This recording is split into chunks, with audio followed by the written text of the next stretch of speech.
Recently, I did a cash out refinance on my triplex investment property, and I was blown away by the new value that the appraiser determined. It's always intriguing to me how the appraiser comes up with their value. And if you don't know, the appraiser is the person that the bank hires in order to determine if a buyer is paying too much for a property or how much a property owner can refinance the property for. As a real estate agent myself, I'm often tasked with the similar duty of determining what a property will be worth on the open market. So I've spent a decent amount of time reading through appraisals, and I thought I'd share with you the 3 approaches that an appraiser uses when preparing their report. If you want to know how you can determine a property's value as well, then stick around for the fun.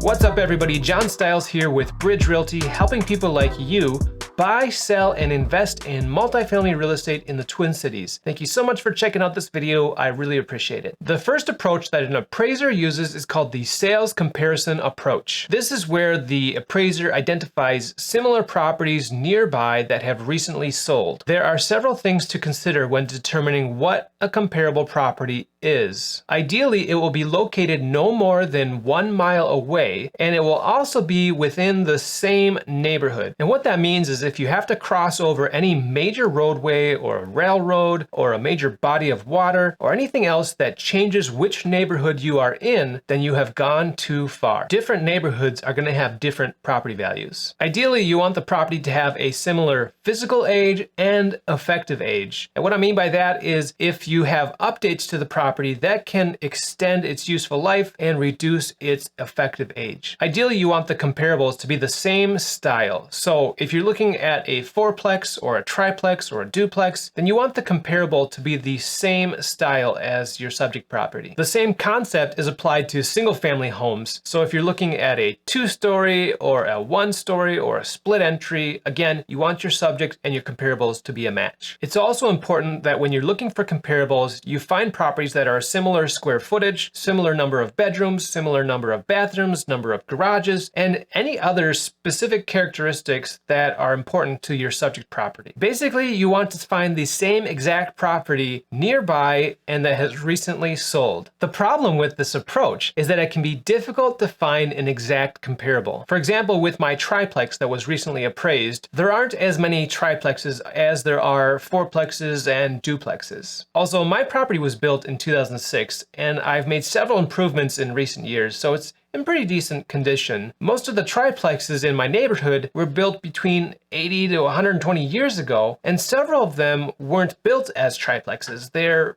big mansions that were chopped up into separate units. The other thing with my property is that it's right on the border of 3 different neighborhoods. So you can't just draw a 1 mile radius and include all those as your comps. In some neighborhoods, the properties are valued much more. In other neighborhoods, the properties are valued much less. There are a number of other things that make this process difficult, which is why appraisers use the best options that are available, and then they make adjustments for the discrepancies that are found. This is where the process gets really interesting to me, but I don't have time to go into it right now, so I'll make another video that goes into more detail about a specific example. The second method that an appraiser will use is called the income approach. This is obviously used and applied to income producing properties, and it's especially important for 5+ unit buildings. Now, there are a number of ways to calculate rental income and return on investment. For 1 to 4 unit investment properties, the primary calculation that an appraiser will use is called the gross rent multiplier, or GRM for short. This formula takes the sale price of the property and divides it by the gross scheduled monthly rent. For example, on a $400,000 property, if the scheduled rents are $4,000 per month, then the GRM is 100. So to determine GRM in a neighborhood, an appraiser will look for comparable rental properties and figure out what the scheduled rent is at those properties. Then the appraiser will determine what is being charged for rent at the subject property and make projections for any vacant or unrented units. points. If you have 2 of the data points, you can determine what the third one is. So once the appraiser has determined the GRM for the neighborhood, they can multiply that by the scheduled rents for the subject property and determine the property value. If the GRM in the neighborhood is 100 and the scheduled rents at the subject property are $4,000 per month, then the property value would be $400,000. The third method that an appraiser uses is called the replacement cost approach. And as the name suggests, this is where the appraiser determines what it would cost to replace the property. Usually they take an average of dollar per square foot and apply that to how large the property is to determine the new value. Once each of these approaches is calculated, the appraiser will typically choose the best one that applies to this specific property and use that one to determine the new property value. In my experience, the replacement cost approach is used the least because the cost to build is constantly changing, and if you were going to rebuild the same property again, you probably wouldn't build it the same way because building codes are constantly changing and people's design preferences are constantly changing. For residential 1 to 4 unit properties, typically it's the sales comparison approach that's used, even if it is producing rental income. This is because there's typically plenty of residential properties to use as comparables, and that's the primary indicator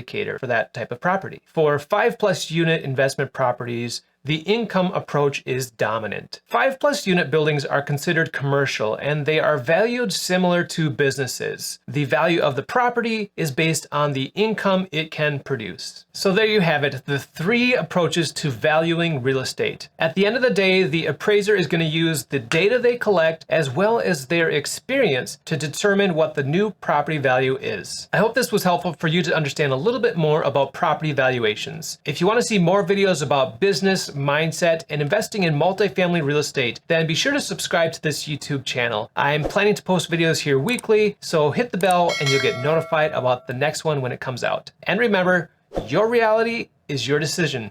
So let's get out there and make it happen.